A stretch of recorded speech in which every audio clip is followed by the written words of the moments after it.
میں بہک سکوں یہ مجال کیا، میرا رہنما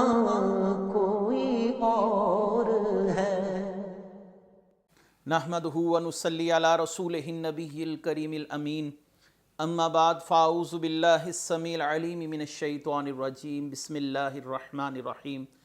قال اللہ تبارک و تعالی فی القرآن الحکیم، ان اللہ وملائکتہ یصلون علی النبی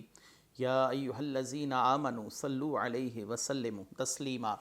الصلاۃ والسلام علیک یا رسول اللہ وعلی آلک واصحابک یا نبی اللہ۔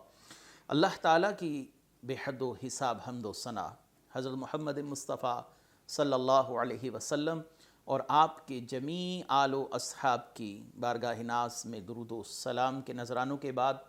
قابل صد تکریم و تعظیم میرے دینی اور یقینی دوستو، بزرگ اور بھائیو،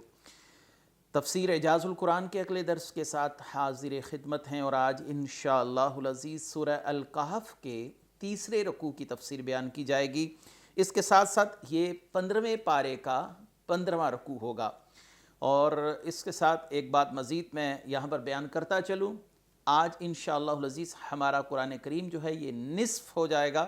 کیونکہ علماء کرام نے 15ویں پارے کے 15ویں رکوع کو قرآن کا نصف قرار دیا ہے، یعنی آدھا قرآن مجید الحمدللہ بحمدہ تعالی ہم نے تفسیر کے ساتھ مکمل کر لیا، اور انشاءاللہ العزیز آدھا جو باقی ہے اللہ تعالیٰ نے توفیق عطا فرمائی تو انشاءاللہ وہ بھی ہم جلد مکمل کریں گے۔ آتے ہیں اپنے درس کی طرف۔ اللہ تبارک و تعالیٰ قرآن کریم فرقان حمید میں ارشاد فرماتے ہیں، سورہ الکہف ہے، آیت کا نمبر شمار ہے 18 اور تیسرا رکوع ہے، اور 15ویں پارے کا یہ 15واں رکوع ہے۔ اللہ تعالیٰ ارشاد فرماتے ہیں وَتَحْسَبُهُمْ أَيْقَاظًا وَهُمْ رُقُودٌ وَنُقَلِّبُهُمْ ذَاتَ الْيَمِينِ وَذَاتَ الشِّمَالِ وَقَلْبُهُمْ بَاسِطٌ ذِرَاعَيْهِ بِالْوَسِيطِ لَوِ اطَّلَعْتَ عَلَيْهِمْ لَوَلَّيْتَ مِنْهُمْ فِرَارًا وَمُلِعْتَ مِنْهُمْ رُعْبًا۔ اللہ تعالیٰ ارشاد فرماتے ہیں کہ اور تم انہیں جاگتے ہوئے خیال کرو گے، حالانکہ وہ سو رہے ہیں، ہم ان کی دائیں اور بائیں کروٹ بدلتے رہتے ہیں، ان کا کتا غار کی چوکھٹ پر اپنی کلائیاں پھیلائے ہوئے ہے، اے سننے والے اگر تو انہیں جھانک کر دیکھ لے تو ان سے پیٹھ پھیر کر بھاگ جائے اور ان کی ہیبت سے بھر جائے۔ اصحاب کہف کا تذکرہ چل رہا ہے، وہ 7 اولیاء کرام جن کے ساتھ ایک کتا یہ شہر سے دور چلے گئے، اور اس وقت کے ایک ظالم اور جابر بادشاہ کے شر سے اپنے آپ کو محفوظ رکھنے کے لیے انہوں نے ایک غار میں پناہ لی، اور اللہ تبارک و تعالیٰ نے ان پر 309 سال تک نیند طاری فرما دی، اور سورج کو حکم دیا گیا کہ وہ طلوع اور غروب کے لیے ایک سمت سے ہو کر گزرے، تاکہ اس غار کے اندر روشنی نہ پڑے یا ان لوگوں پر دھوپ نہ پڑے اور ان لوگوں کی نیند میں خلل نہ آئے۔ تو اللہ تبارک و تعالیٰ نے اس واقعہ کے اندر اولیاء کرام کی متعدد کرامات کا تذکرہ فرمایا ہے، جیسا کہ 309 سال تک ان کا سویا رہنا اور بغیر کھائے پیے سوئے رہنا، اور موسموں کے تغیر و تبدل سے ان پر کسی قسم کا کوئی فرق نہ پڑنا، اس کے علاوہ 309 سال تک سورج کا طلوع اور آفتاب کا معاملہ اپنے معمول سے ہٹ کر ہونا، یہ تمام چیزیں جو ہیں یہ قرآن کریم کے اندر اولیاء کرام کی کرامات کے ضمن میں بیان کی گئیں۔ اس سے ایک بات تو یہ ثابت ہوتی ہے کہ اولیاء کرام کی کرامات برحق ہیں، جو شخص اس کا انکار کرتا ہے وہ پرلے درجے کا بدعتی ہے، گمراہ ہے، اور اللہ تبارک و تعالیٰ کی آیات بینات کا انکار کرنے والا ہے۔ تو یہاں پر اللہ تبارک و تعالیٰ نے ان کی ایک مزید شان کا تذکرہ فرمایا کہ آپ انہیں جاگتے ہوئے خیال کریں گے حالانکہ وہ سو رہے ہیں۔ یہ لوگ غار میں سوئے ہوئے تھے، تو اللہ تبارک و تعالیٰ سال میں ایک مرتبہ ان کی کروٹ بدلتے تھے،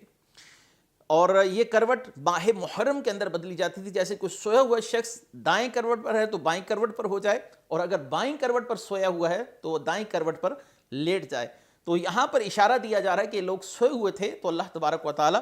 ان کی کروٹیں بدلتے رہے۔ اور دوسری اہم بات وَقَلْبُهُمْ بَاسِطٌ ذِرَاعَيْهِ بِالْوَسِيطِ، اللہ تعالیٰ نے ان کے کتے کا بھی تذکرہ کیا جو ان کے غار کے دہانے پر اپنے پاؤں پھیلائے بیٹھا ہوا ہے۔ اور لطف کی بات یہ ہے کہ کتا جو ہے وہ بھی ان لوگوں کے ساتھ 309 سال تک صحیح سلامت رہا، اس کے وجود کو بھی نہ مٹی نے کھایا اور بغیر موسموں کے تغیر و تبدل کے اس کا جسم سلامت رہا اور بغیر کھائے پیے وہ زندہ رہا۔ تو یہاں سے اولیاء کرام کی صحبت کی برکات کا بھی علم ہوتا ہے کہ اگر کتا بھی ان کی صحبت پالے، نیک لوگوں کی صحبت، تو اللہ تعالیٰ اسے برکتیں عطا فرمائے گا۔ اولیاء کرام کی بات تو سمجھ آتی ہے کہ یہ لوگ ولی تھے تو ان سے کرامت کا صدور تو ہوتا ہے، لیکن کتا جو ایک ناپاک جانور ہے وہ ان کی صحبت کے سبب اس مقام پر پہنچا کہ اللہ تعالیٰ نے اس کا تذکرہ قرآن کریم فرقان حمید میں کیا اور اس کے بیٹھنے کا انداز بیان کیا، اور وہ کرامات اور انعامات جو اللہ تبارک و تعالیٰ نے اپنے ولیوں کے لیے رکھے تھے وہ ان کی صحبت کی وجہ سے اس کتے کو بھی میسر آ رہے ہیں۔ تو معلوم ہوا کہ اچھوں کی صحبت انسان کو بہت زیادہ فائدہ دیتی ہے۔ رسول اللہ صلی اللہ علیہ وسلم کی صحیح بخاری کی حدیث ہے کہ جب تم میں کوئی شخص اہل ذکر کے پاس جائے اور وہ ان میں سے نہ ہو تو وہ اہل ذکر تو بخشے جائیں گے اپنے ذکر کی وجہ سے، لیکن یہ شخص جو ان کی صحبت میں بیٹھا ہے، ہم القوم لا یشقی بہم جلیسہم، یہ بھی ان کی صحبت میں بیٹھنے کی وجہ سے برکتوں سے مالا مال ہوگا، اللہ تبارک و تعالیٰ اس کو بھی برکات عطا فرمائے گا۔ اور اولیاء صالحین کے ساتھ محبت کا ایک اور انعام جو میں ایک حدیث مبارکہ سے آپ کے سامنے بیان کرتا چلوں کہ رسول اللہ صلی اللہ علیہ وآلہ وسلم کے پاس ایک صحابی آئے، انہوں نے کہا یا رسول اللہ صلی اللہ علیہ وآلہ وسلم قیامت کب آئے گی؟ تو آقا کریم صلی اللہ علیہ وآلہ وسلم نے ارشاد فرمایا کہ تم نے قیامت کے لیے کیا تیار کر رکھا ہے؟ اس نے کہا نہ میرے پاس کثرت نماز ہے نہ کثرت روزہ، لیکن میں اللہ اور اس کے رسول سے محبت کرتا ہوں۔ تو آپ صلی اللہ علیہ وآلہ وسلم نے اس مقام پر جو بات ارشاد فرمائی وہ اہل اللہ کے ساتھ محبت کرنے کے حوالے سے بہت بڑا انعام ہے، ان کے ساتھ تعلق اور نسبت رکھنے کی وجہ سے بہت بڑا انعام ہے کہ اللہ تبارک و تعالیٰ کے محبوب نے فرمایا المرء مع من احبا، تو انہی کے ساتھ ہوگا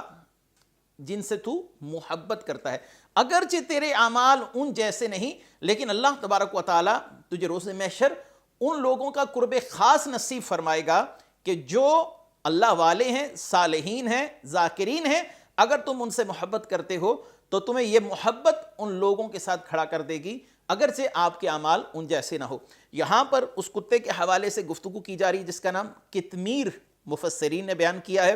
کہ قطمیر کو بھی برکتیں پہنچی ہیں، اللہ نے اس کا ذکر بھی قرآن میں کیا اور وہ ان تمام انعامات میں سے حصہ پا رہا ہے بوجہ صحبت صالحین جو اللہ تعالیٰ نے صالحین پر کیے ہیں۔ تفسیر یہاں پر طویل ہو جائے گی، میں اگلی آیت کی طرف آتا ہوں۔ وَكَذَلِكَ بَعَثْنَاهُمْ لِيَتَسَاءَلُوا بَيْنَهُمْ قَالَ قَائِلٌ مِّنْهُمْ كَمْ لَبِثْتُمْ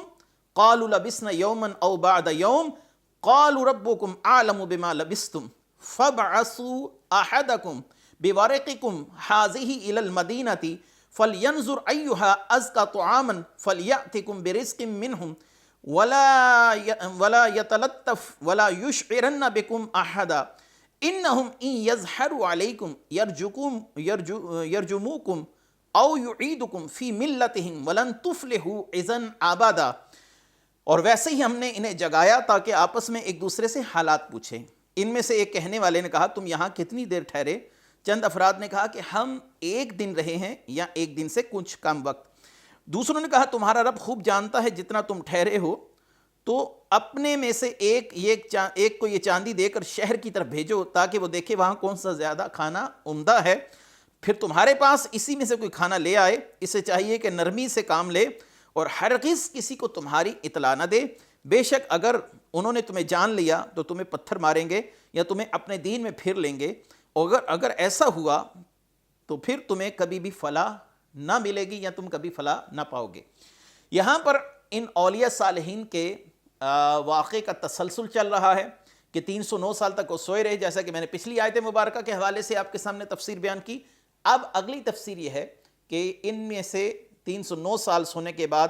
افراد جو ہیں ان کو اللہ تعالیٰ نے بیداری عطا فرمائی، وہ بیدار ہوئے۔ اب جب وہ بیدار ہوئے تو ایک دوسرے سے سوال کیا، کیا سوال کیا کہ ہم یہاں پر کتنی دیر سوئے ہیں؟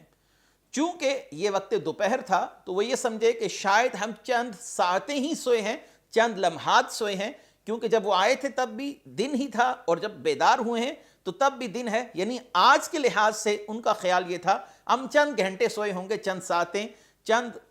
گھڑیاں ہی ہم نے اپنی آنکھ لگائی ہے۔ اور یہ سوال انہیں کرنے کی ضرورت کیوں پیش آئی؟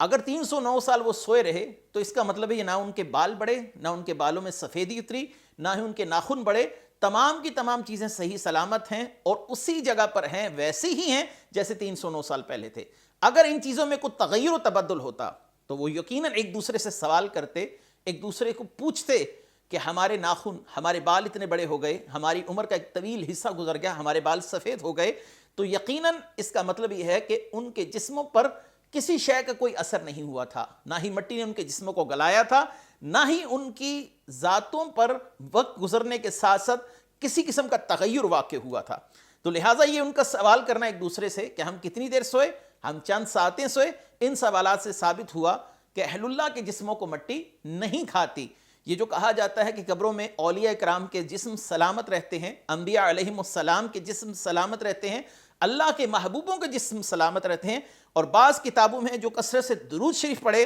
اللہ اس کے جسم کو سلامت رکھتا ہے، جو مؤذنین ہیں اور اللہ کی رضا کے لیے اذان دیتے ہیں اللہ ان کے جسم کو سلامت رکھتا ہے۔ تو یہ تمام باتیں ہمیں قرآن کریم کی اس آیت کی روشنی میں سمجھنے کی ضرورت ہے کہ یہ تمام باتیں ٹھیک ہیں، کیونکہ اللہ والوں کے جسموں کو مٹی نہیں گلا سکتی، یہ اللہ نے ان کو ایک کرامت دی ہے، ایک شرف دیا ہے، کیونکہ وہ اللہ کے محبوب ہیں۔ اب یہاں پر ان لوگوں کی گفتگو کا تذکرہ کیا جا رہا ہے کہ وہ ایک دوسرے سے سوال کرتے ہیں ہم کتنی دیر سوئے، اور ان میں سے ایک شخص کو چاندی کا سکہ دے کر شہر میں بھیجا جائے تاکہ ہم بیدار ہوئے ہیں تو ہم کچھ کھانا وغیرہ کھا لیں، اور اس شخص کو بھیجیں جو ہمارے لیے رزق حلال لے کر آئے، لیکن کسی کو یہ بات ظاہر نہ کرے کہ ہم یہاں پر چھپے ہوئے ہیں، خاموشی سے جائیں اور خاموشی سے آ جائے، کیونکہ انہیں باہر وقت گزرنے کا احساس ہی نہیں ہوا، وقت کا تغیر و تبدل جو تھا وہ ان کے علم میں نہیں تھا کہ باہر 309 سال تک گزر چکے ہیں، کئی بادشاہ مر گئے، حکومتیں تبدیل ہوئیں، باہر بستیوں کی بستیاں آباد ہوئیں، بستیوں کی بستیاں تباہ و برباد ہو گئیں، باہر بہت کچھ ہو چکا ہے۔ لیکن جب یہ آپس میں گفتگو کر رہے ہیں اور ان میں سے ایک شخص چاندی کا سکہ لے کر نکلتا ہے اور اپنے ساتھ جب وہ چاندی کا سکہ لے کر بازار میں پہنچتا ہے تو وہاں کے حالات و واقعات ہی تبدیل ہیں، سب کچھ تبدیل ہو چکا ہے، اور بادشاہ دقیانوس کی حکومت ختم ہو چکی ہے، اور یہ بادشاہ ہے بیدروس، اس کی حکومت کا دورانیہ چل رہا ہے۔ اگلی آیت میں اس کی تفصیل آ رہی ہے وَقَذَلِكَ أَعْثَرْنَا عَلَيْهِمْ لِيَعْلَمُوا أَنَّ وَعْدَ اللَّهِ حق وَأَنَّ السَّاعَةَ لَا رَيْبَ فِيهِ إِذْ يَتَنَازَعُونَ بَيْنَهُمْ أَمْرَهُمْ فَقَالُوا ابْنُوا عَلَيْهِمْ بُنْيَانًا رَبُّهُمْ أَعْلَمُ بِهِمْ قَالَ الَّذِينَ غَلَبُوا عَلَىٰ أَمْرِهِمْ لَنَتَّخِذَنَّ عَلَيْهِمْ مَسْجِدًا۔ اور اسی طرح ہم نے ان پر مطلع کر دیا تاکہ لوگ جان لیں کہ اللہ کا وعدہ سچا ہے، اور یہ کہ قیامت میں کچھ شبہ نہیں۔ جب وہ لوگ ان کے معاملے میں باہم جھگڑنے لگے تو کہنے لگے ان کے غار پر کوئی عمارت بناؤ، ان کا رب انہیں خوب جانتا ہے۔ جو لوگ اپنے اس کام میں غالب رہے تو انہوں نے کہا کہ ہم ضرور ان کے قریب ایک مسجد بنائیں گے۔ یہاں پر اب اس صورتحال کو واضح کیا جا رہا ہے کہ ربط کے ساتھ واقعہ چلتا جا رہا ہے کہ ان میں سے ایک شخص جب شہر میں آیا اور اس نے 309 سالہ پہلے سکہ جو تھا وہ دکاندار کو دیا، تو دکاندار نے اس بات پر بڑا تعجب کا اظہار کیا کہ یہ کس وقت کی کرنسی ہے، کس وقت کا نوٹ ہے، یا کس وقت کا یہ سکہ ہے۔ جب تحقیق کی تو معلوم ہوا یہ تو 309 سال پہلے کا سکہ ہے، اور دکاندار نے اس بات کو لوگوں میں مشہور کر دیا کہ یہ میرے پاس ایک ایسا شخص آیا ہے جس کا کہنا ہے کہ ہم چند ساعتیں سوئے ہیں، اور اس کے بعد جو یہ سکہ مجھے دے رہا ہے وہ سکہ آج سے 309 سال پہلے بادشاہ دقیانوس کے دور کا ہے۔ جب یہ بات لوگوں میں عام ہو گئی تو لوگ انہیں دیکھنے کے لیے اس غار میں جا پہنچے اور اللہ کی اس قدرت کا نظارہ کیا۔ اس سارے واقعے کے پیچھے حکمت کیا تھی؟ کیونکہ بادشاہ بیدروس کے دور میں بہت سے ایسے لوگ بھی تھے جو روز محشر اٹھنے کا انکار کرتے تھے کہ اللہ تعالیٰ ہمیں کیسے اٹھائے گا، تو اللہ تعالیٰ نے اس وقت مقرر پر ان کو اٹھایا، اور اللہ تبارک و تعالیٰ نے اپنی قوت اور طاقت کا اظہار فرمایا کہ اللہ تبارک و تعالیٰ چاہے تو وہ کچھ بھی امر کر سکتا ہے، اس کے لیے کوئی چیز ناممکنات میں سے نہیں ہے۔ لوگوں کو یقین آ گیا کہ وہ اللہ جو 309 سال تک لوگوں کے جسموں کو بالکل سلامت رکھنے پر قادر ہے، اور اس کے علاوہ وہ ان 309 سالوں کے اندر کسی قسم کے ان کے جسم پر تغیر و تبدل نہیں ہوا، کوئی تبدیلی نہیں ہوئی، یہ سب چیزیں ان کے لیے باعث حیرت و تعجب تھی۔ جب انہوں نے یہ سب چیزیں دیکھی تو اللہ کی قدرت پر یقین کرنے پر آمادہ ہو گئے، مجبور ہو گئے کہ واقعی اللہ تبارک و تعالی صاحب قدرت، صاحب عزت و شان ہے۔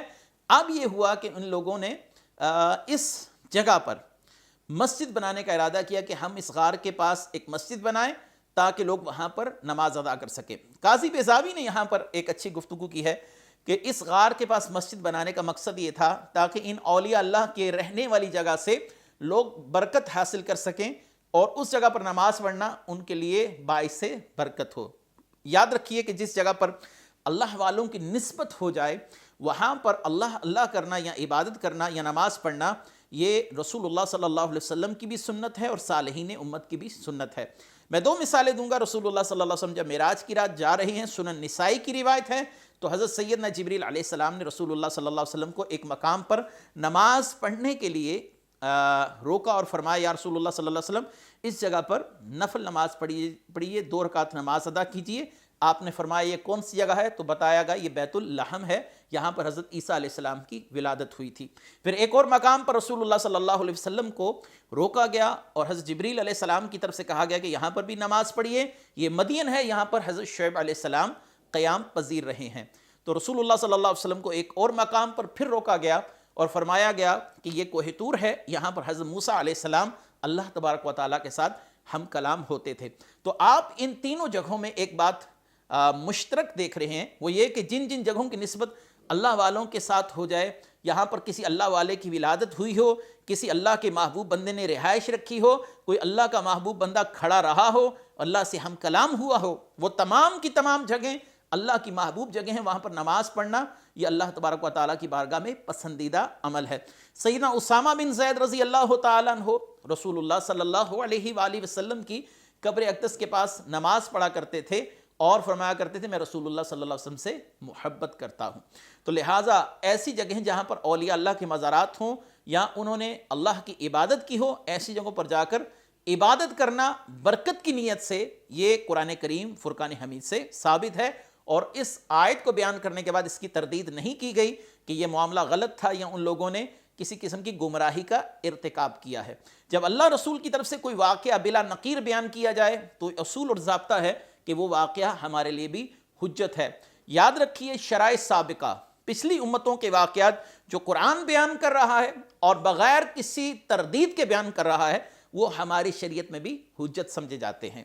آخری آیت ہے اسی رکوع کی، سَيَقُولُونَ ثَلَاثَةٌ رَابِعُهُمْ كَلْبُهُمْ وَيَقُولُونَ خَمْسَةٌ سَادِسُهُمْ كَلْبُهُمْ رَجْمًا بِالْغَيْبِ وَيَقُولُونَ سَبْعَةٌ وَثَامِنُهُمْ كَلْبُهُمْ قُلْ رَبِّي أَعْلَمُ بِعِدَّتِهِمْ مَا يَعْلَمُهُمْ إِلَّا قَلِيلٌ فَلَا تُمَارِ فِيهِمْ إِلَّا مِرَاعًا ظَاهِرًا وَلَا تَسْتَفْتِ فِيهِمْ مِنْهُمْ أَحَدًا۔ اب لوگ کہیں گے کہ وہ 3 ہیں، چوتھا ان کا کتا، اور کچھ کہیں گے وہ 5 ہیں اور چھٹا ان کا کتا، یہ سب بغیر دیکھے اندازے ہیں، اور کچھ کہیں گے وہ 7 ہیں اور 8واں ان کا کتا۔ تم فرماؤ میرا رب ان کی تعداد خوب جانتا ہے، انہیں بہت تھوڑے لوگ جانتے ہیں، تو ان کے بارے میں بحث نہ کرو مگر اتنی جتنی ظاہر ہو چکی، اور ان کے بارے میں ان میں سے کسی سے کچھ نہ پوچھو۔ یہاں پر اس واقعے کے متعلق لوگوں کے اختلاف کا تذکرہ ہے کہ لوگ اختلاف کرنے لگے کہ ان کی تعداد کیا تھی، یعنی عیسائیوں نے کہا کہ وہ 3 تھے اور چوتھا ان کا کتا تھا، اور ایک شخص عاقب جس کا بیان کیا جاتا ہے کہ وہ اس کا قول تھا کہ وہ 5 ہیں، چھٹا ان کا کتا۔ یہ سب بغیر دیکھے اندازے کی باتیں تھی، اور اللہ تبارک و تعالیٰ نے یہاں پر مسلمانوں کا قول بھی نقل کیا کہ وہ 7 ہیں اور 8واں ان کا کتا، اور یہ کہنے والے مسلمان ہیں۔ اللہ تعالیٰ نے مسلمانوں کے قول کو ثابت رکھا کیونکہ انہوں نے جو کچھ بیان کیا وہ رسول اللہ صلی اللہ علیہ وسلم سے سن کر بیان کیا۔ اور ایک اور بات، چونکہ ان کی تعداد کسی اہم معاملے کی طرف ہماری رہنمائی نہیں کرتی وہ تھے کتنے، ہمیں بس ادھر اتنا بتا دیا گیا کہ وہ اللہ کے ولی تھے اور ان کے معاملات کیسے کیسے ہوئے۔ ان کی تعداد کے متعلق کسی کے لیے کوئی بات مفید نہیں ہے کہ ہم ان کی تعداد کو جانیں، لہٰذا یہاں سے ثابت ہوا، اللہ تعالیٰ نے یہاں پر بحث کرنے سے منع فرمایا۔ ایسے معاملات جو لا یعنی ہو، ہمارے لیے کسی دینی مصلحت کا سبب نہ ہو، تو ایسے معاملات کے اندر گفتگو سے اجتناب کرنا چاہیے۔ ان کی تعداد کتنی تھی یہ ایک عبث امر ہے کہ اس پر گفتگو کی جائے، بس یہاں پر بتا دیا گیا کہ وہ اللہ کے ولی تھے، اللہ کے محبوب بندے تھے، اور ان سے کرامت کا صدور ہوا، اور اللہ تعالیٰ نے ان کے حوالے سے جو واقعہ قرآن میں بیان کر دیا، بس اتنے پر ہمارا یقین رکھنا اور اتنے پر ہی ہمارا اعتقاد رکھنا یہ ضروری ہے۔ اس کے ساتھ ہی آج کا رکوع ختم ہوا۔ انشاءاللہ العزیز